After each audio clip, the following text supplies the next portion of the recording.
Welcome back to part 3 of my video in becoming a virtual assistant working from home. Whether you want to become your own virtual assistant working with somebody or you want to operate your own business.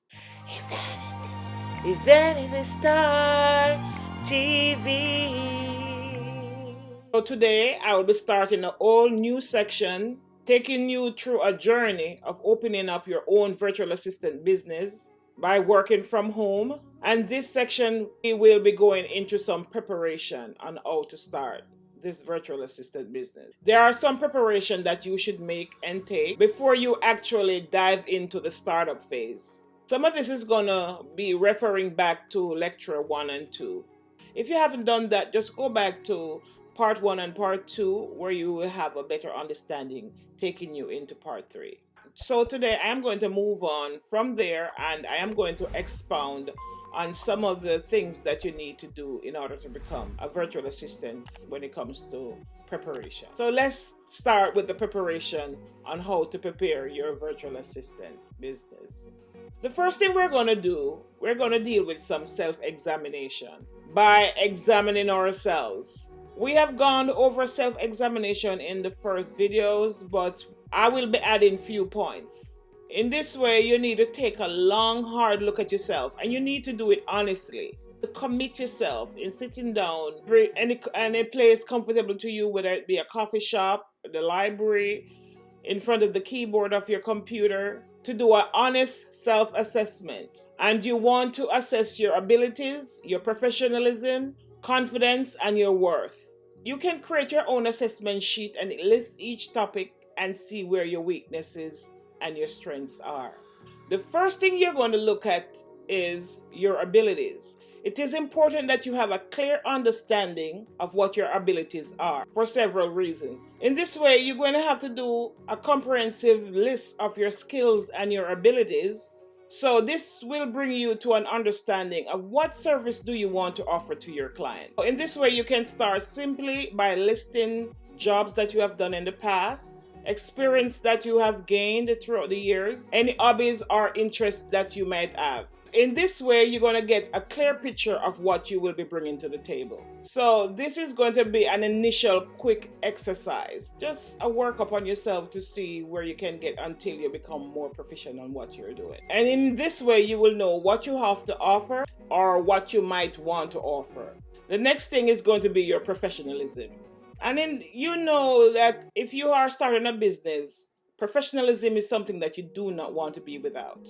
And this is something that a virtual assistant should really pride themselves on. And this is what is going to set you apart from how you're going to determine your fees or you're going to bargain in getting what you're worth against the other professionals that are out there. So it is very important that you assess your professionalism. But how do you do that?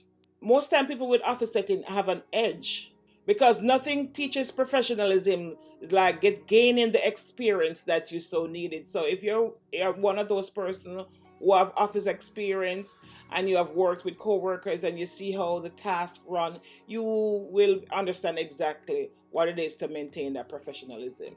In this way, you'll be answering to supervisors and you'll be dealing with customers. But as you know, over the years, with your own experience, not everybody who works in an office have the level of experience in dealing with customers and their bosses in order to gain the experience to operate their own business. So right now, I'm going to be looking at a few things. Consider yourself as how somebody will want to see you. How is your phone etiquette? Are you able to answer the phone and communicate back effectively? Are you able to determine what the person on the other line needs and ask him for? And are we able to respond in a way where we can satisfy the customer in a professional and appropriate manner? The next thing is you want to look at your business vocabulary. So depending on the area that you are in, you want to use terms that the person that you're talking to is able to understand. And if they're not able to understand, you're able to explain to them what you're trying to say. In other words, you want to ask yourself, do the words that you say leave a clear mental picture in the mind of the person you want to deliver yourself to? Can you separate your feelings from your action and your reaction? And in some cases, this can be a difficult one. So if you're having a bad day, is it going to show in the way you're dealing with your client, in the way that you speak with them, or is your business going to suffer as a result of this because you're distracted, angry, and upset?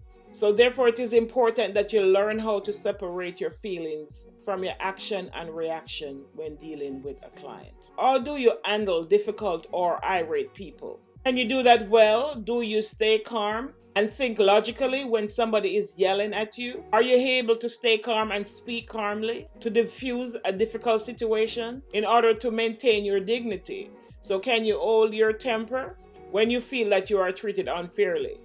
Being a virtual assistant, this is very important because it can happen, and you will have to be able to handle it in a dignified manner in the order of professionalism.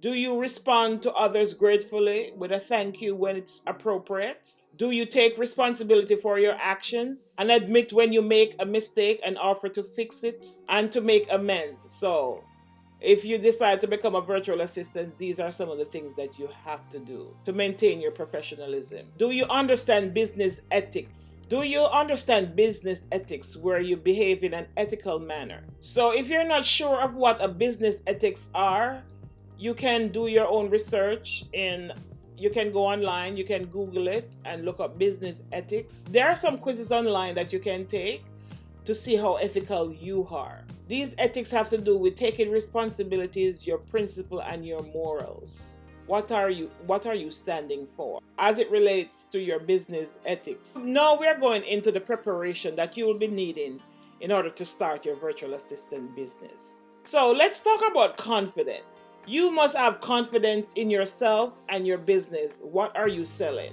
You have to be able to deliver yourself in a professional way with confidence, knowing that you're going to get to the level within your business. And this is very critical. Ask yourself, do you believe that yourself and your business will find success in the next couple of years? I hope so. That will be your response. So you have to have confidence in your own success. So when you're confident in what you're going to do, you know that not only you believe that you're going to find success, but I see myself becoming the next brand when they hear the name virtual assistant mentioned. But even though that may not be the reality, so you have to think it and work hard to make it happen. So you're going to want to work yourself up to a point where people can see your name, your brand, as it relates to your business, so that when they see your name, they can come running towards you to get the help and the assistance, because they know that you have a purpose and you're going to deliver effectively. And this is crucial in taking your business to the next level. So if you don't have a level of professionalism, this is not the area for you. If you don't believe in yourself, how do you expect somebody else to believe in you? So ask yourself, is your comfort level and skills is where it needs to be in order to have confidence in the services that you're going to provide? And do you have the level of confidence in social situations that will allow you to network with others, deal with clients, and discuss business dealings with vendors, and is able to project yourself as a business owner to other people? So it's very important that you have confidence. Now the next thing we are going to go into is your worth. In order to determine your self-worth, do you have the confidence you need in order to set the rate that you deserve? So it all requires us to have a clear idea of what we're worth. But I will be going through more of what you're worth in other lectures. For now, let's consider the following in your profession and your self-worth. So, do you see yourself worthy of interacting with anyone and everyone that you may encounter? Do you see the value in the person that you are? Can you list the positive traits that you possess? So let's talk about your professional worth. Do you see the skills in the work that you possess? So do you have a good idea in your training and what your school is worth in terms of professional value? And can you see the worth in your personal trait to make this virtual assistant business work for you? All of these aspects put in together will help you to determine how you're going to set your rates. So as you plan to become a virtual assistant, you want to take your time out to assess these values. Now, what I want you to do is to take the time to assess yourself in determining your value, your self-worth, your professionalism, your confidence. This will help you decide if being a small business owner is right. It can also assist you in the important step of your creation and running of your virtual and professional business. Try hard not to dismiss things as you see as being important. Instead, try and imagine yourself as a human resource director, looking to find the perfect fit for your business. So you have to put yourself in a situation where you're looking back at yourself and this is something that you would like to see. So you have to make yourself stand out in the crowd in order to lead you to success. So step back from yourself and look at yourself as how somebody else will see you. So the next step that I'll be coming to you with is in part 4 is looking at the equipment that you will need in order to start your virtual assistant business. So guys, if you like my presentation on the preparation in becoming a virtual assistant, don't be afraid to like, share, subscribe, turn on the post notification bell so that you can be notified of more videos. Thank you very much. Have a good day.